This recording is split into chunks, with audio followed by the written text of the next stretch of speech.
Moïse Louchikou 23. Le mystère de l'esprit planant sur les eaux. Ceci est un témoignage sur une expérience qui est inoubliable pour moi. C'était un mercredi 27 décembre 2017. J'étais allongé sur le lit selon la recommandation du médecin qui me disait de me reposer car je n'étais pas en bonne santé. Ce jour-là, tout le monde était parti à l'église et j'étais seul à la maison. Je venais de vérifier ma tension artérielle et elle était élevée. J'étais inquiet et je me demandais comment je pouvais être malade juste comme ça. J'étais allongé quand soudain le plafond de ma chambre s'est transformé en un écran géant. J'ai commencé à entendre la voix du Seigneur émanant de l'écran. Pendant que le Seigneur parlait, je pouvais voir en image ce dont il parlait. Sur l'écran, le Seigneur m'a dit, « Enfant de l'homme, vous posez beaucoup de questions. Vous voulez savoir comment me craindre. Vous cherchez à comprendre comment vous rapprocher de moi. Aujourd'hui est votre réponse. » J'ai été surprise parce que le Seigneur savait que j'étais malade, mais cela ne le dérangeait pas que je sois dans un état de faiblesse. Il était plus concentré sur ce pourquoi il était venu. Dans cette conversation avec le Seigneur, j'ai remarqué qu'il utilisait un langage d'images et de photos. Il m'a ramené à la Genèse afin de m'apprendre comment me rapprocher de lui. Le Seigneur a dit, le mystère de l'intimité avec le divin peut être retracé depuis la création. Voici fils d'homme, je me déplaçais dans le vide sous la forme d'un missile de feu. Je me déplaçais dans un espace vide et un cosmos en rythme alternatif. J'étais là, dans un cosmos vide, comme quelqu'un qui n'avait rien à faire. S'agissait-il d'une simple promenade ou d'un tour dans l'espace? Non, j'étais inspiré par le vide de l'espace infini. Au nom de ma sagesse infinie, je suscitais toutes sortes d'imaginations afin d'harmoniser mes œuvres qui devaient jaillir du vide et du néant. D'autre part, il s'agit de démontrer à mes enfants que la vraie foi, que de l'infini le fondement a été posé malgré le vide. Que c'est à partir du néant que naît l'espoir de donner forme à un avenir perçu. Job 26 sur cet AKJV il étend le nord sur le vide, et suspend la terre à rien. Bien-aimé, le Seigneur dit à Job dans Job 38 sur 4-6 AKJV où étais-tu quand j'ai posé les fondements de la terre? Déclare, si tu as de l'intelligence. 5 Qui en a posé les mesures, si tu le sais. Ou, qui a tendu le cordeau sur elle? 6 Sur quoi ces fondements sont-ils fixés? Ou qui en a posé la pierre angulaire? Psaume 102 sur 25 AKJV c'est toi qui as fondé la terre, et les cieux sont l'ouvrage de tes mains. Alors le Seigneur me dit, maintenant, enfants des hommes, comprenez le secret de mon voyage et de mon mouvement dans le vide et l'espace. Je devais calculer la mesure de l'univers. J'imaginais la matière à partir de laquelle je centrerais le commencement initial jusqu'à ma création. Puis j'ai créé la grande eau, sur laquelle j'ai pris l'initiative de me déplacer et de planer, afin d'introduire une dispensation déterminée.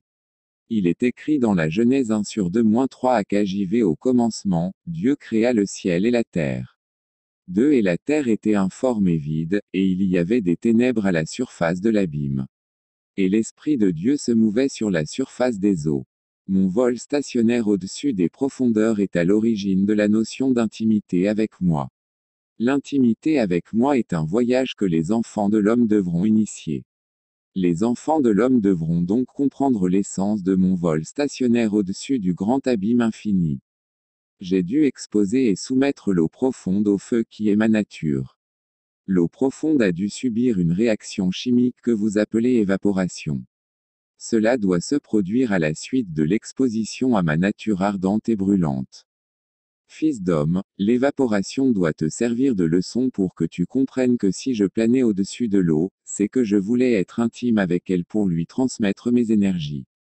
Alors le Seigneur dit, l'intimité avec moi signifie se rapprocher de moi afin de s'imprégner de mes énergies divines et lorsque mes énergies divines sont transférées à l'intérieur d'un homme, elles transformeront son caractère par le dynamisme qui fera qu'il ne sera plus soumis à la demande de sa nature adamique manifestée par les désirs de la chair. Philippiens 3h21 AKJV qui transformera notre corps vil, pour le rendre semblable à son corps glorieux, selon l'opération par laquelle il peut même soumettre toutes choses à lui-même. Jean 15 sur 4 Demeurez en moi, et moi en vous. Comme le sarment ne peut porter du fruit de lui-même, s'il ne demeure pas dans le cep, vous ne le pouvez pas davantage, si vous ne demeurez pas en moi. Bien-aimés, une fois que nous sommes exposés à la nature brûlante du Seigneur, son énergie consumera les tendances et les inclinations adamiques en nous et la chair mourra. Le Seigneur a dit, « Celui qui se rapproche de moi reçoit mes énergies qui le déconnectent de ses inclinations et de ses envies liées à ses tendances adamiques. C'est là que ma force entre dans le cœur des hommes pour les transformer. Il y aura en lui un changement brutal de comportement et de nature de manière intégrale. Voici l'explication de ma présence ardente au-dessus des profondeurs. C'est le moyen par lequel l'eau se séparera par évaporation. Une partie de l'eau d'en bas est passée par transformation et évaporation de l'état liquide à l'état gazeux. Cette eau évaporée est montée vers le ciel et constitue le firmament et les cieux. Et l'eau qui n'a pas réussi à s'évaporer, même après avoir été exposée à la chaleur de ma présence, sera descendue et utilisée pour la création de la terre. Fils d'homme, comprends que la terre est le produit de l'échec par rapport à la chaleur de ma présence. Le ciel est le résultat de l'eau qui a accepté la transformation et est passée par l'évaporation suite à l'exposition à la chaleur de ma flamme. Bien-aimé, lorsque le Seigneur planait à la surface de l'abîme, il était la flamme brûlante qui chauffait l'eau profonde. En conséquence, une partie de l'eau est passée par la réaction chimique appelée évaporation. Afin de donner une chance à l'eau restante sur la Terre, le processus doit se répéter à nouveau. Il y a un recyclage constant pour que l'eau qui est encore sur la Terre accepte de s'évaporer. Elle pourra alors suivre et rejoindre celle qui fait déjà partie du firmament et des cieux. Je veux dire que dans le passé, l'eau formée en dessous a connu un échec parce qu'elle n'a pas réussi à s'évaporer, mais l'eau du dessus qui provenait de l'évaporation a été utilisée pour la formation du ciel.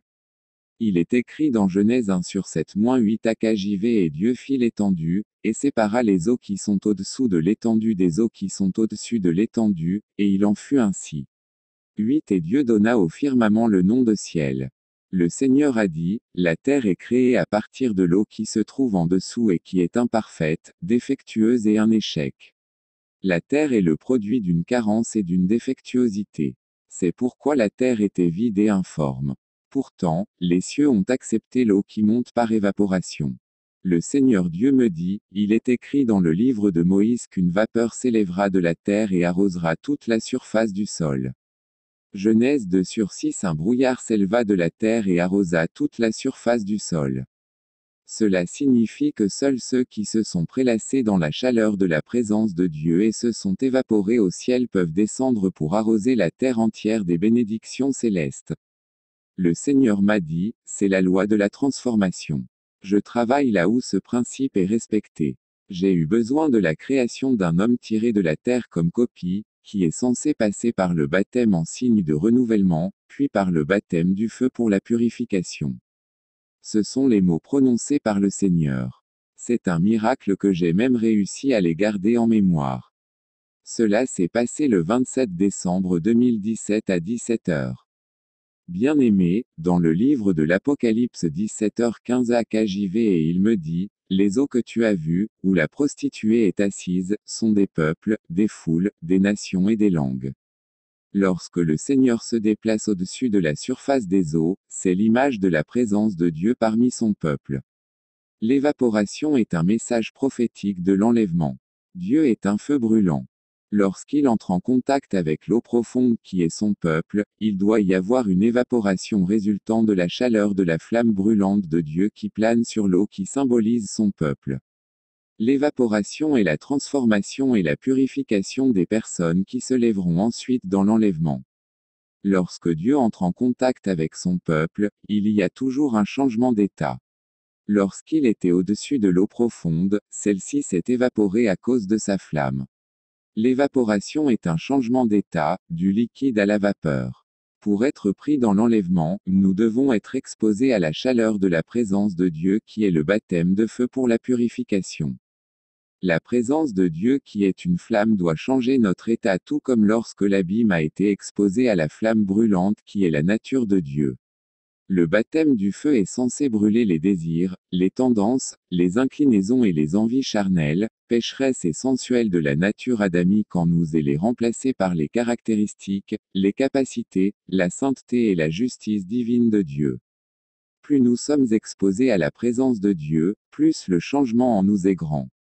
Si vous aviez l'habitude d'aimer un péché particulier, lorsque vous vous attardez en sa présence, vous en aurez un dégoût soudain à cause de la présence de Dieu. Bien-aimé, l'eau qui monte est l'eau qui a subi un changement. Les personnes qui se lèveront dans l'enlèvement sont les personnes qui ont été changées par la présence ardente de Dieu. Leurs tendances adamiques auront été détruites par le baptême du feu. Nous entrons dans la présence de Dieu de nombreuses manières, que ce soit par la prière, la lecture de la Bible, le culte.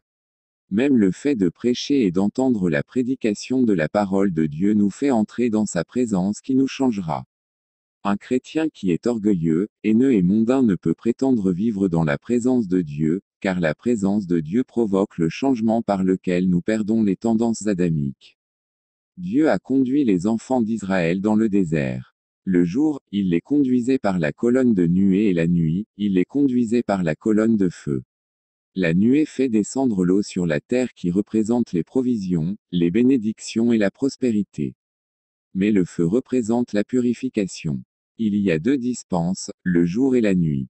Le jour était l'ancienne alliance avec la colonne de nuée, mais nous vivons dans la nuit prophétique des ténèbres sur la terre dans laquelle la colonne de feu est à l'œuvre.